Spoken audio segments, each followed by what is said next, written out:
what's becoming a tradition for the 1UP Turbo Truck Series, our annual doubleheader weekend, with an inversion thrown in the mix for good measure, and it's found a new home here at Nashville Superspeedway. This beautiful concrete 1 1/3 mile tri-oval has played host to some great truck races last year, and I expect it to do the same this year, especially with the cast of drivers that we have this time around.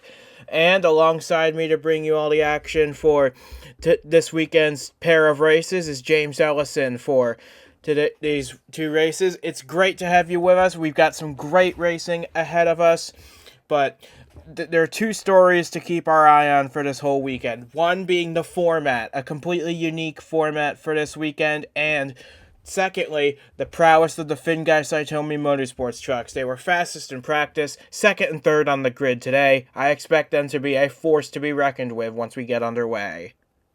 Oh, absolutely. You got a good group of drivers over there at Fingai Saitomi. Yeah.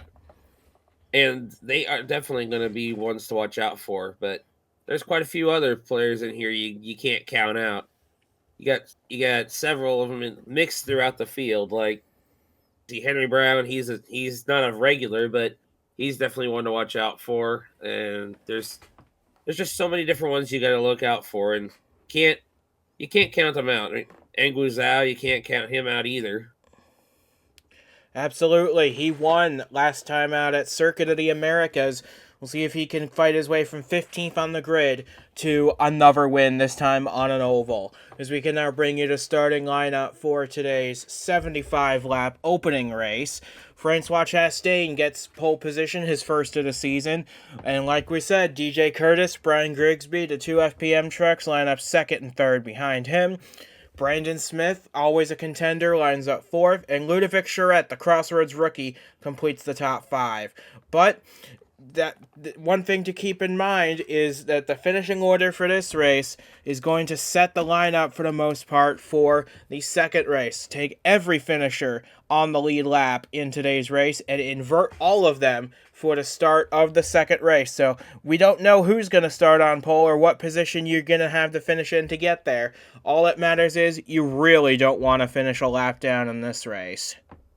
Oh, you definitely do not, because that means you're stuck starting in the back for the second race, which if you start at the front of the first race and you have a mechanical issue that puts you several, or even a tire issue, just a simple tire issue that puts you a lap or two down, and you can't regain any of that back, you are in for a fight on the second race. And not to mention, that also puts the free pass as an imperative if we get some caution scattered throughout the race here today. That is going to be something to keep an eye out for as well. But with that being said, we've got 42 truck drivers ready to take on the Nashville Superspeedway for 75 laps, and we are ready to bring the action to you. It's the 1UP Turbo Truck Series, race number 1 of the doubleheader from Nashville, and the green flag is mere moments away from getting this great weekend of racing underway. Pace truck already off. Chastain and Curtis on the front row. They're into the zone all ready to start this race, and we are underway for 75 at Nashville. Brandon Smith already popping out of line. Go to the outside. He tucks back in, though. Don't want to be too far high on the racetrack, especially on the opening lap. Yeah, had he been a little too much higher, that 97 assist drive would have been right there and would have took the spot away. But down the backstretch they go, going into turn 3 on the opening lap. Brian Grigsby from third on the grid, a deep dive into turn 3 to get the lead from Francois Chastain. That puts Curtis 3 wide top. That's not where the 22 wants to be, but it's going to be his teammate Grigsby that leads the opening lap at Nashville. A great start for one Fingai Saitomi truck, a wretched start for the other. And meanwhile, my two drivers are battling for third right now. I gotta give credit to the crew, the 31 crew, getting Ludovic up there, but I think Behold, he's not the points leader at the moment going into this for nothing, as he's trying to keep that up.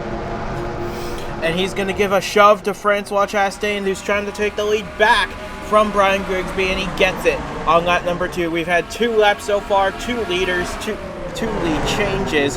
Fantastic stuff from the Nashville Superspeedway. Could Buchholz make it free for free? He's going to need some help, maybe from the 91 of Whitmer, Down the backstretch we go as we almost had a little collision between the 70 of Henry Brown and the 6 of Boston Foreign Crew. Yeah, that would have been a close. It was a close call, but it certainly didn't turn out to be anything like what we were prepared for. And so far, 3 laps into this, got some really good racing as Buholtz going for that point that he needs. And following him on the inside line, DJ Curtis in the 22. Finished in the top 10 every race in his career aside from Daytona. We'll see if he's able to keep that record up here today. So far, great stuff from the 22 as the 92 now starts to fall back. He's drifted all the way back to about 8th or 9th. But now it's Buholtz out in front with DJ Curtis hot on his heels. Yeah, and he's going to get that point for leading a lap, but, you know, he's got plenty of opportunities to lead more laps, but right now, DJ Curtis, he's on it. Moved the 22 to the top spot of the race, DJ Curtis, and it's not a matter of if for DJ Curtis, it's a matter of when he gets that first career win, because he's come so close so many times. He came close at Talladega last year, finished 2nd, came close at Austin last time out this year, finished 2nd there as well. On a great start to his career, and now he's led for the first time today here at Nashville. Yeah, don't look now. Buholtz coming around, and here comes Samantha Jade as well as Ludovic Charette. Chastain's falling back to 5th, but I'm pretty sure that he's going to have a good chance to get up further as we see some new players come up into the picture.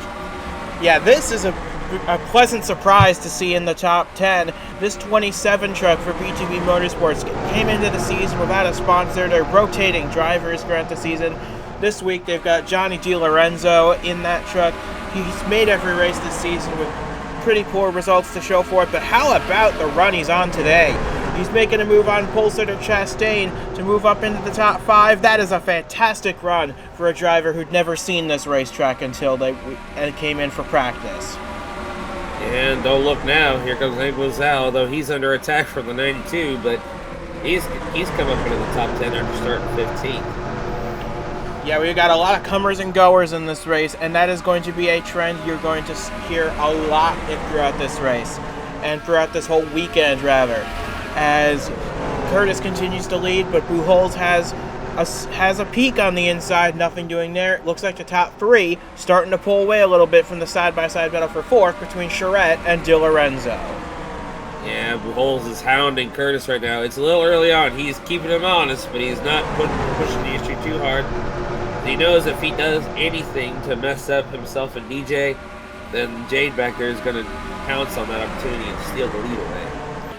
But he's going to try. Is he going to try and make a move into turn 1? Looks like he might. Yes, he does. DiLorenzo's through on Charette to 4th place. Great stuff from the 27 as Buholtz retakes the lead from Curtis, and he's going to bring the 25 with him this time. And that is, but the 25's not done yet. It's like, thank you for the help. Now I'm going to take the lead. And off Jade goes as the 27 is now under attack for the 92. Yeah, Grigsby starting to make some gains up at the front of the field. Once again, Jade takes over the lead from Buholtz as that's another lead change. I'm going to lose count quickly how many lead changes we've had so far today. But Curtis holds the fastest lap point at the moment. We'll see if he's able to hold on to it for the rest of the day. But Samantha Jade's got quite a comfortable lead to work with. The question is, will she be able to hold it for very long? Well, it depends on how quickly Curtis gets back up there. He is on the charge at the moment.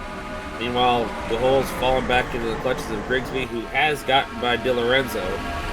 So, a lot of shuffling going on here. Just 10 laps, about to be 11 in. And as Grigsby makes a move on Buholtz for 3rd, we've got Curtis making a move on Jade for the lead.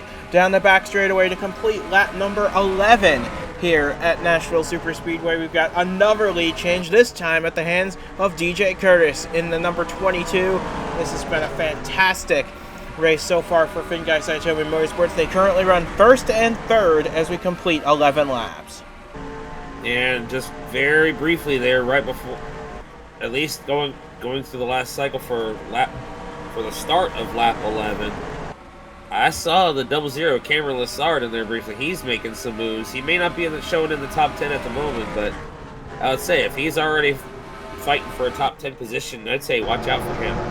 And one guy who's already made his way up to the top 10 That second black truck on your screen, the 78, Andrew Lyons, he started back in 26. He's gained 20 spots since the start of this race. He is now up into the 6th position. You see him there trying to get the 5th spot away from DiLorenzo. And this 78 has had a fantastic start to this season. I believe he's currently 3rd in the points going into this race.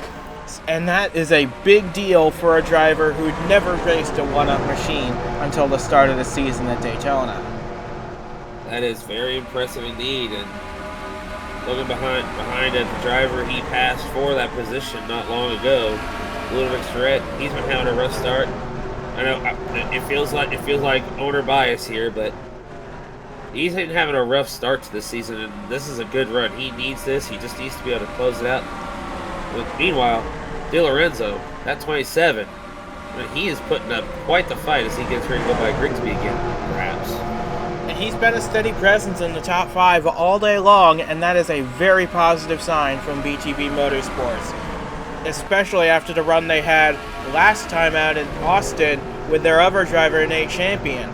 But back at the front of the field, DJ Curtis has about a 0.4 of a second lead over Samantha Jade in 2nd, then Buchholz in 3rd. Grigsby and DiLorenzo complete the top 5. They are all within a second of each other.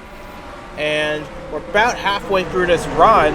I would expect, the lap times are starting to fall off, but that's not hampering the racing action any, as Buchholz is going to lose 2 spots in this lap.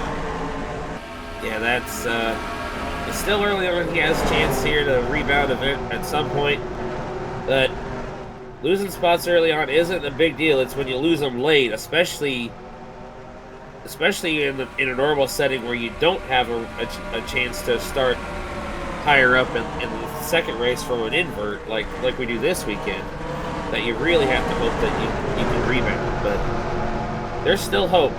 And one driver who's lost a lot of spots on the opening go is the pole sitter, Francois Chastain, down to 22nd spot in just 16 laps. He's got a lot of work to do to get back up to the front of the field, but with 2 pit stop cycles to go, I wouldn't count him out just yet, but look, he's getting passed by that 7 truck of Jojen Stoyan, who started this race back in 40th. So as one truck makes his way to the front, another falling back. Yeah, Stoyan, he drove for Crossroads for a little bit, but he's making some moves, and it's good to see him having a good run with the team he's at now. As we look back further, or look around at all the different 3 wide action going on here. That is Levi Forley, Angel Gutierrez, and Audrey Anzac. Audrey started in 39. She's now up into the top 15, as is Levi Forley in the 99, taking a bit of a back seat in the 99 compared to his teammate Egor Zhao, but that's still a strong run from the 99 bunch as we make our way further up the field. Sestrai was in the top 10, now just outside it, with Mike White behind him, and in front, a side-by-side battle between Terzic in the 8 and Cameron Lessard in the 00. Yeah, like I was talking about, Lessard's been doing pretty good up there for where he started, but still got a little bit of work to do to get a top 10 and maybe better, but who knows? Pit strategy might come into play to make things better for him.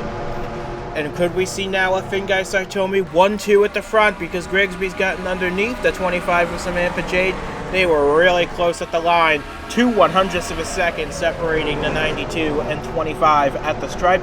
But now Grigsby gets past, and we have an FPM 1-2 at the front of the field. Yeah, that's one of the potential Team 1-2s you could see here. You got that, then you got the Crossroads drivers of Charette and Buchholz trying to make some moves up there and past the 25. There's a number of different teams that would love to get 1-2 or even 1-2-3, maybe more depending on how many entries they have. But right now, I think that's Saitomi doing a good job, but that's not going to last long. Add New England Cruisers to the list of teams that could have a 1-2 finish. They got the 25 and the 91 running up here in a solid effort for that group. But you're right, Andrew Lyons did get past Brian Grigsby and up into 2nd place. That separates the FPM trucks at the front. But it's another Ford up there. Now we've got Fords in the top 3 positions as Lyons from 26 on the grid starting to reel in the leader.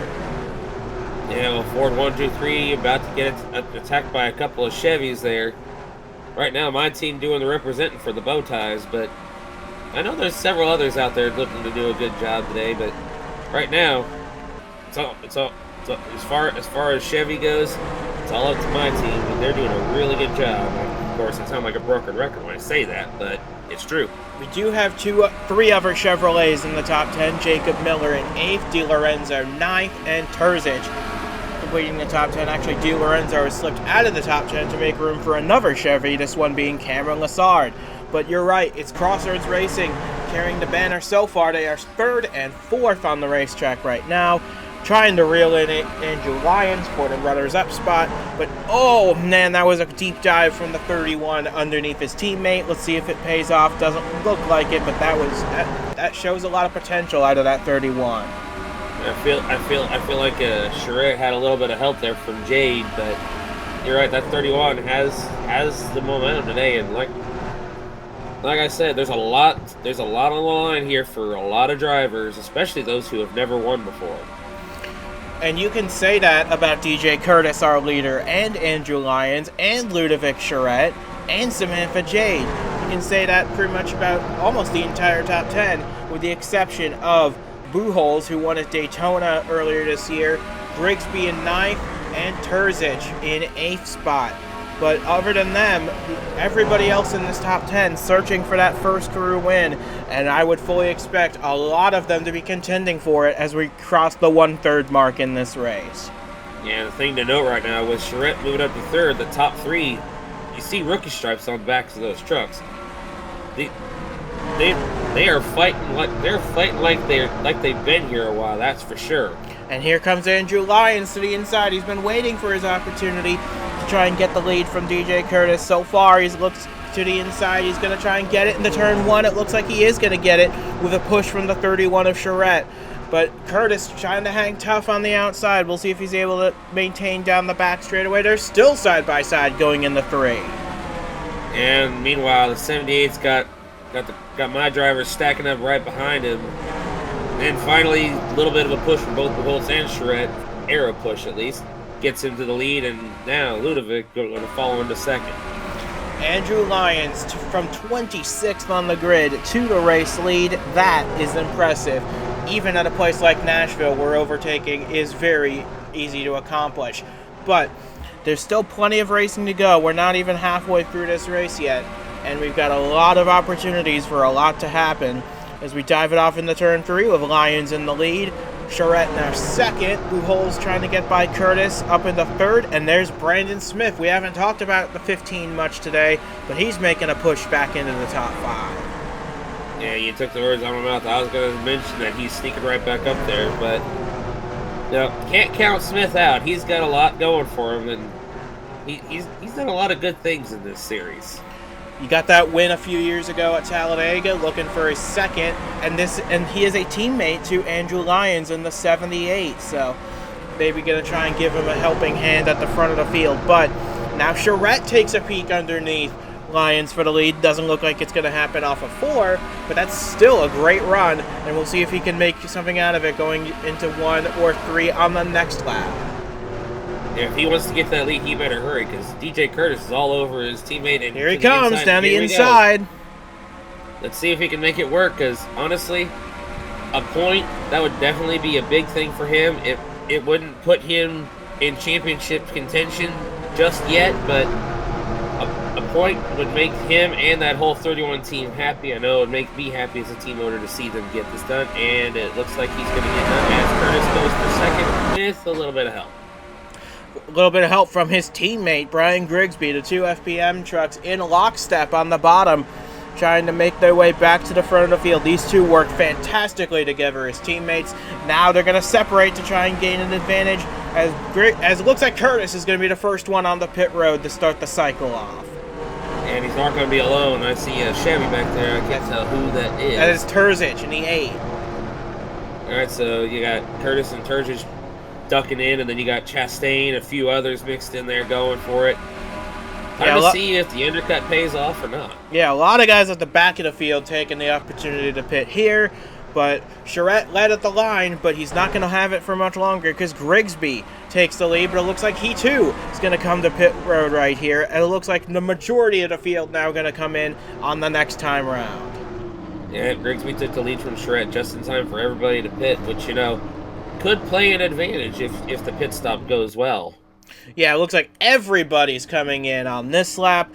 Didn't want to give those undercutters a chance to have too much of an opportunity, but we'll see how it shapes out right here, as it looks like Curtis does win the race off pit road just barely from the 8 of Terzic, who's going to try and get around the outside on the access road, leaving pit road.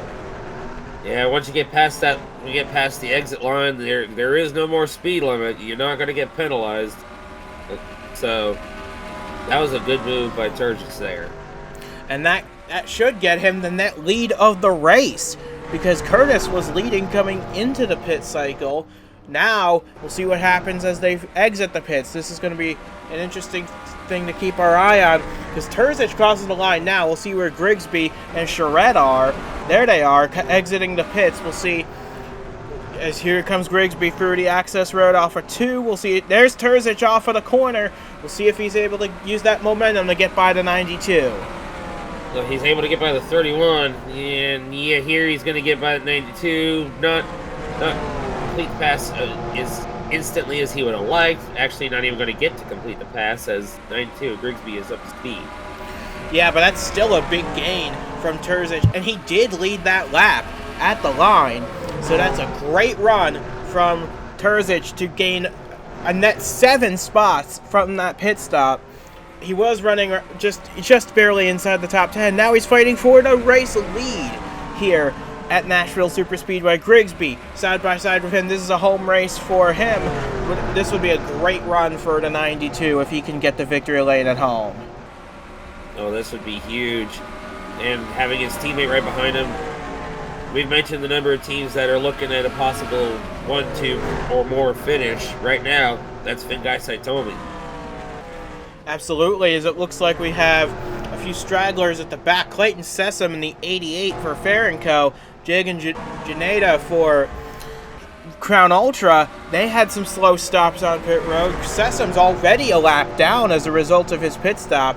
Not what the 88 team were hoping for, because they're on the verge of going 2 laps down at the pace they're on. 2 laps down, and right now guaranteed to be starting dead last in the second race, which, like you said, that is not what they wanted to see. It's not a deal breaker, though. We've seen cars make their way from the back to the front so far today, but that's a big disadvantage for the start of race 2. We don't hope for a caution, but I'm sure Sessom's hoping for a yellow flag to get him back into the race. But at the front right now, it is Grigsby and Curtis, 1-2 at the front, as we now have 40 laps to go. Yeah, it looks like it's going to be all Fingai Saitomi versus Terzic here, which, I don't think the Fingai Saitomi drivers mind those odds, especially as potent as their trucks are. But I would not count out this 8 truck either. He's been very good as he dives it off into turn 3, trying to get a move on Curtis to get by for second. And he's going to try and go for 2 for 1 here on the inside, trying to get by both of them in the same move. He gets by 1, but not by both. Yeah, these guys keep fighting. You got Charette back there. I see the 78 back there as well. These guys could catch back up. This isn't gonna be quite like how it is at Daytona and Talladega, big draft tracks like that, but you could still see it go from a 3-man battle to 4, 5, etc. As Terzic makes a move on both the FPM trucks for the lead. Terzic leads at the line, but we've got some new faces in the top 10 on account of their undercut strategy. You got Messi in the 57, who's now up into the top 10 in 7th, and right behind him, Alex Sanvital in the 43 for MJ Autosport in the Mercedes, up into 8th place. So strong runs for them on account of the pit strategy. We'll see if they're able to hold on to that track position for the rest of the race. Yeah, meanwhile, Buchholz, he's right now running the position of his truck number, but I feel like he could rebound a little bit here. The main thing I think he's focused on is consistency, and right now he's got a few opportunities to gain some spots again. He's probably going to get as high as 6th at the rate he's going, which is currently being held by the pole sitter Chastain, who made that pit stop early, did a good job of staying with that lead group, and now he's back up into the top 10 as we look at San Vital now in the Ineos Mercedes, trying to hold off Di Lorenzo in the 27, and Audrey Anzac, who's made a great charge from the back to the front. Yeah, that's very good for Audrey there, because starting from the back, and you can get up to the front. That's always huge, especially if you're able to pull off the whatever variation of the last to first challenge you can pull off with the checkered flag. But as of now, it's the FPM show at the front of the field. Curtis now ahead of Grigsby. They've both gotten past Terzic with 35 laps to go from Nashville. We've got a lot of opportunities to make something happen in this race as Audrey does move up into the top 10 now, getting past, I believe, San Vital to do so. But these three are pulling away from 4th place Lions and 5th place Charette. So it looks like, barring a yellow flag or a strategy call in the pit lane, it's going to come down to these three. Yeah, that's not good for the people who want it, who are up there fighting for the lead before pit stops. But who knows? We do have one more cycle coming up, and the potential for something to slow this pace down a bit to catch the field back up to these three. But we'll have to wait and see. As we check in on the fastest lap point, Cameron Lassard currently holds it in the 00. He took it from DJ Curtis after the pit cycle. So Curtis no longer has that bonus point, but I'm sure he's fine with contently running in 3rd as long as he's got his teammate to work with up at the front.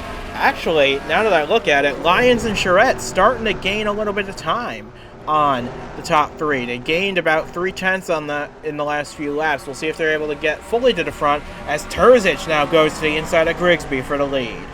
And these guys keep shuffling around a little bit.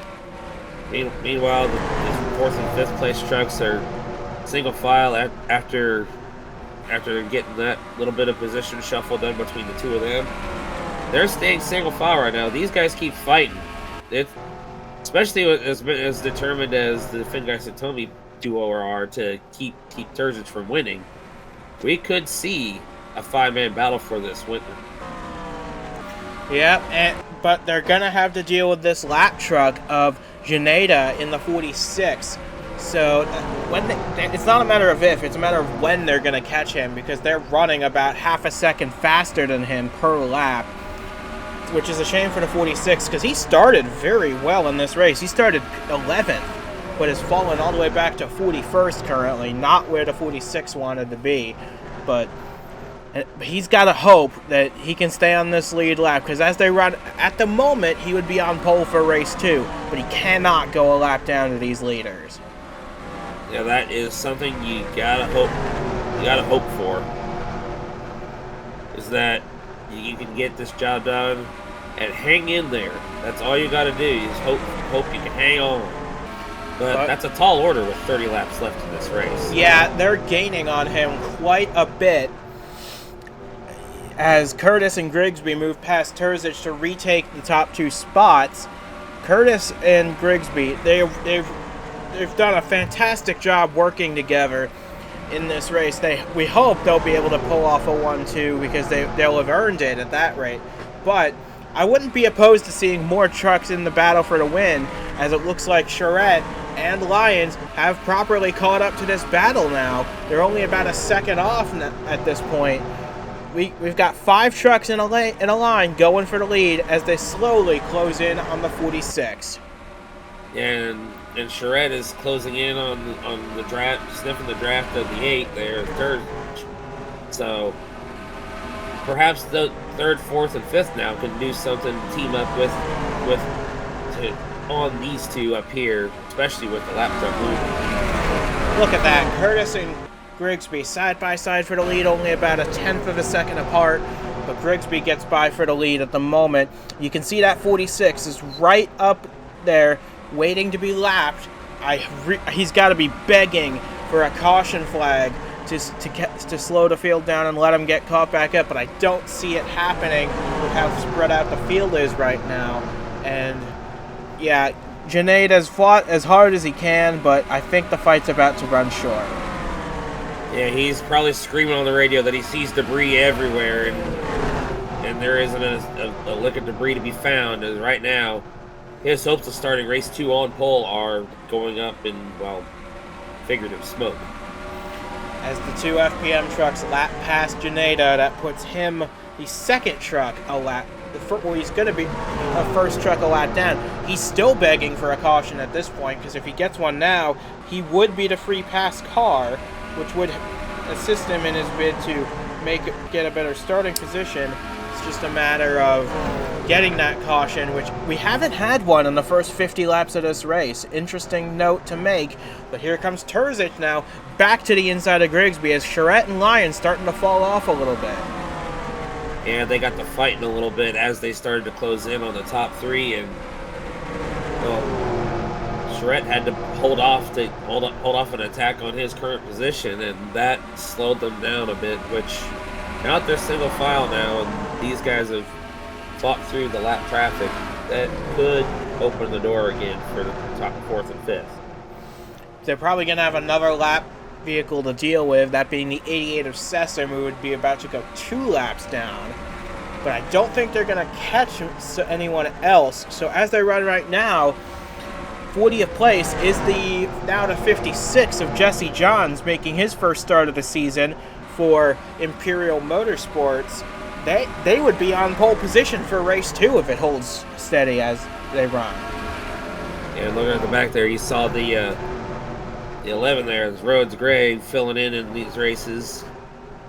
We at Crossroads tapped him for the races that we could not get a superstar or a Nitro National driver for, and we were all hoping for better for that 11 truck, because we've seen it contend for wins when we had Duke Anzac in it earlier this year, and now it's going to be that way with the different level of experience in that truck as the All-Star truck, but not all bad if he ends up finishing in the back in this race, because race 2, better starting spot. For sure, he's probably gonna get a top 10 starting spot for race 2 if it stands as they've run. We've got now less than 25 laps to go. We've got one more set of pit stops to make as Grigsby makes his way back to the lead, and Terzic gets underneath Curtis to try and take over the second spot. They're separated by the thinnest of margins at the line. And the 78-31 have swapped positions once again. I'm not gonna be mad if Charette gets a top 5. I think it'd be great if he could do better, but I am very proud of him for this run, and gotta give credit to all those who have fought hard and stayed up here, especially Grigsby and Curtis. But Terzic he's definitely looking to continue to be a thorn in their sides up here. Yeah, that would be a bitter blow for the FPM team if the 8's able to beat them both after in a race that they have dominated as well as they have here today. But here comes the 8 down the inside on the 92 for the race lead. They're going to catch the 88 in a moment here to put him a second lap down. And I'm sure Curtis does not want to be helping the 8 past his teammate, but it's the only option for him to get the lead back himself. The only safe option, because you could go 3 wide, but there's no guarantee that will work. No, but he's so far keeping it tucked in behind the 92, and looks like actually the 78's catching up to this threesome at the front. Charette's going to try and do the same, but we're only a couple of laps away from our final round of green flag pit stops. Curtis was the first one on pit road last time. We'll see if he does the same thing this time around. Yeah, that'll be the interesting thing to watch for, but I don't know. It could be, and you're right.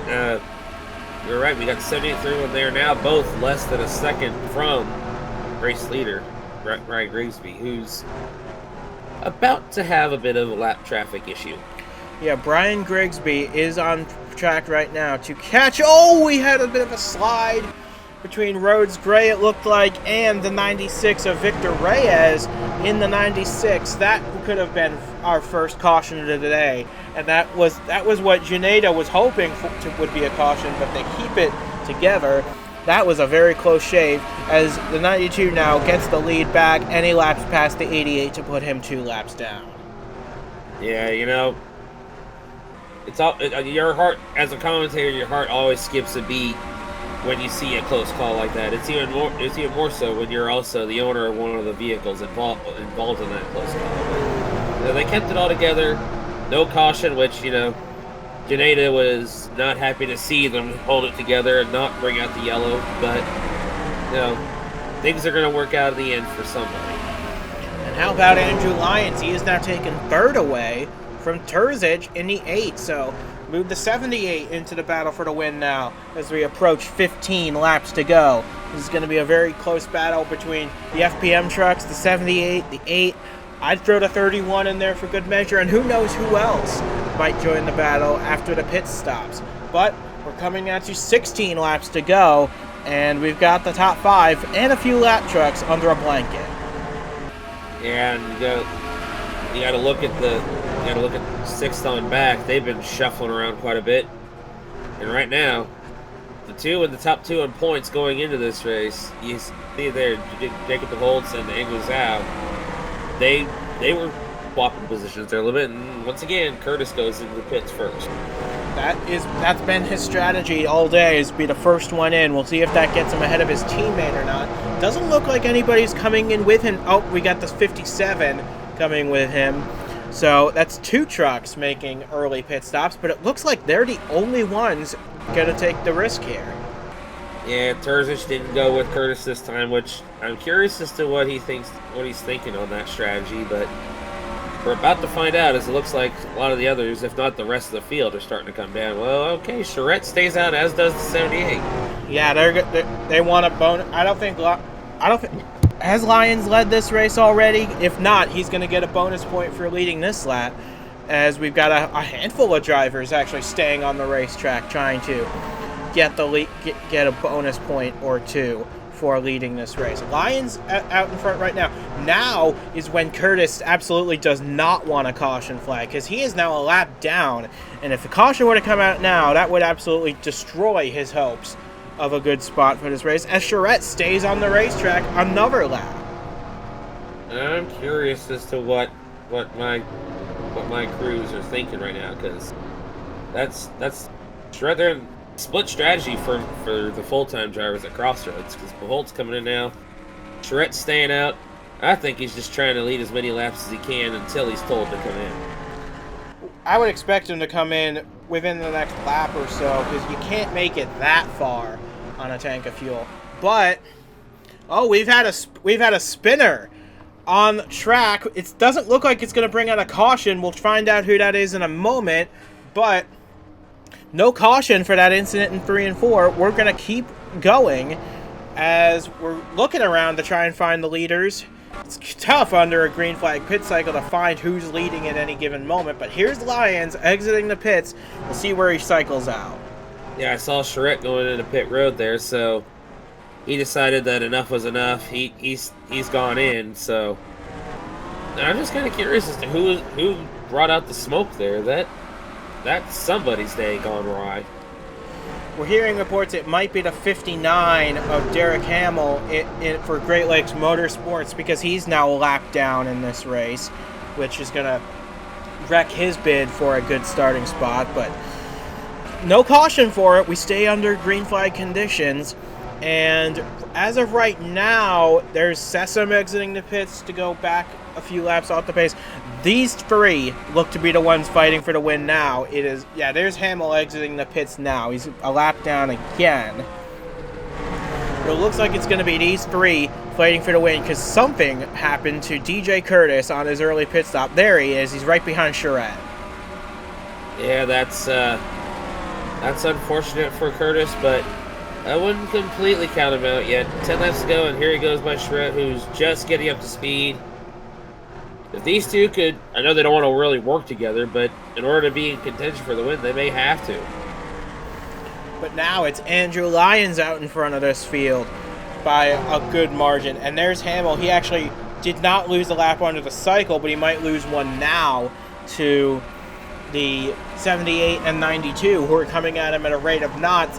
But now they're going side by side for the lead at the front. That could maybe save the 59. We're about 10 laps from finding out. 10 laps from finding out, and well, right now this is Grigsby's race to lose, but I would definitely not count out Lyons just yet.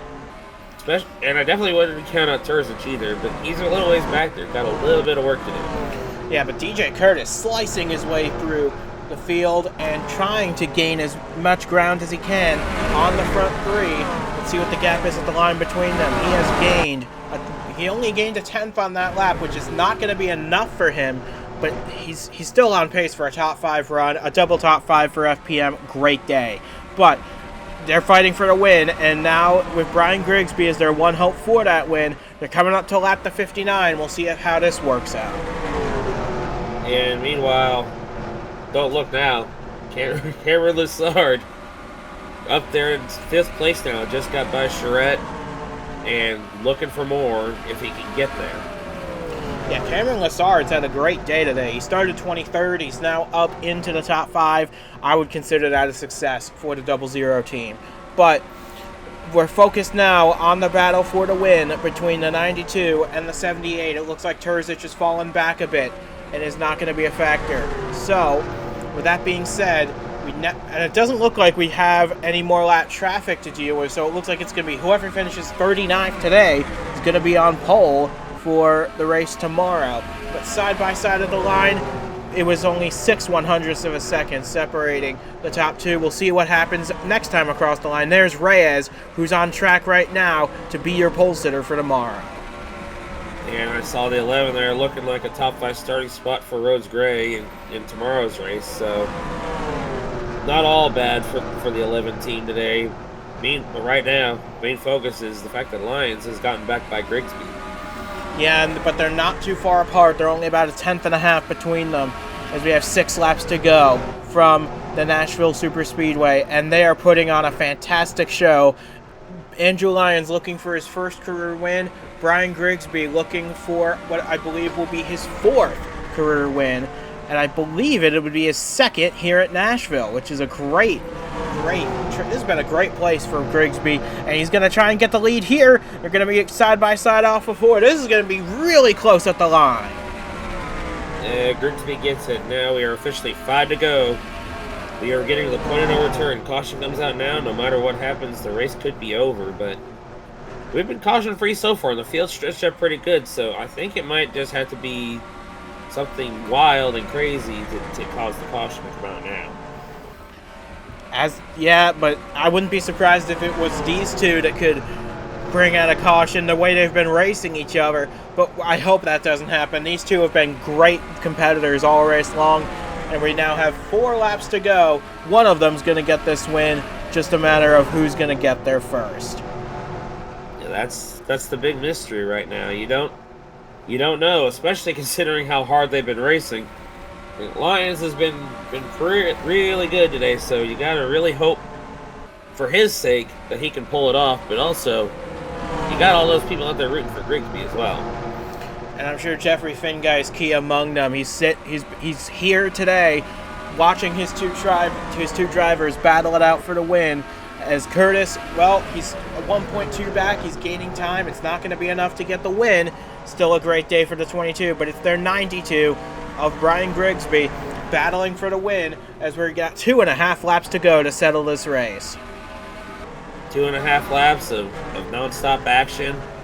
And as I look further down the scoreboard, we've got a good, solid top 10. Francois Chastain, pole sitter, he's starting currently 10th. Yeah, you got Brandon Smith getting back in the mix there, which, like you said earlier, we haven't talked much about him all day, but I think a top 10 after the up and down day he seems to have had would definitely be something to be happy about. We're coming to the white flag this time now, and it looks like Terzic and Curtis are starting to gain time. This could be a 4-truck battle for the win if we're not careful here. But Brian Grigsby's got to be breathing really hard as we come to the white flag. 1 lap to go from Nashville. 1 lap to settle it out and see if Lyons can do anything. he's got a run going into turn 1, but he loses a little bit through the turns. Down the backstretch we're coming now for the final time. Brian Grigsby looking for another win at home. Andrew Lyons trying to get his first career win and deny Grigsby. But coming through 3 and 4 for the final time, it doesn't look like Lyons is going to have much of a chance. It's going to be the 92 who has dominated this race with his teammate DJ Curtis, and it's going to be a Fingai Saitomi win like we expected. At the top of the show from their practice form, Brian Grigsby gets the job done at Nashville. Yeah, and you got to give Lyons credit though. He kept Grigsby honest. He made him earn this one. I guarantee, had Lyons been the victor, he would have well and truly earned it himself. Terzic brings it home third, a season best for him. Curtis fourth, after that pit stop went slightly awry. And Ludovic Charette gets the final spot in the top 5. Ahead of Lassard, Zhao comes home in 7th. He'll take the points lead as a result of that. Justin Whitmer as well brings it home in the top 10 for, I believe, the first time this season. Brandon Smith 9th, and Francois Chastain 10th, just ahead of Buchholz, who slipped to 11th at the line. And De Lorenzo had a fantastic day as well to bring it home 12th in the 27, just ahead of his teammate, actually. So, good day overall for BTB Motorsports, but if I'm looking at this correctly, it is going to be the top 39 that will be inverted for this race, and that means we will have Victor Reyes on pole in the 96 for Louisville Motorsports, and Jesse Johns making the first starts of the season for that race team. They're going to be on the front row for tomorrow. That is huge for them, and I bet they're going to take advantage of it for as long as they can before today's front runners try to make it happen again. Absolutely, but like we said, we're only halfway done with the racing this weekend. Tune in tomorrow for where we get to do it all over again with a new set of challengers at the front of the field. So, from James Ellison and from myself as well, we say goodbye temporarily from the Nashville Superspeedway. We'll be back again tomorrow with 75 more laps. We'll see if they can keep it as clean as they did today, but congrats to Brian Grigsby. A great day for FPM. Grigsby gets it done at Nashville.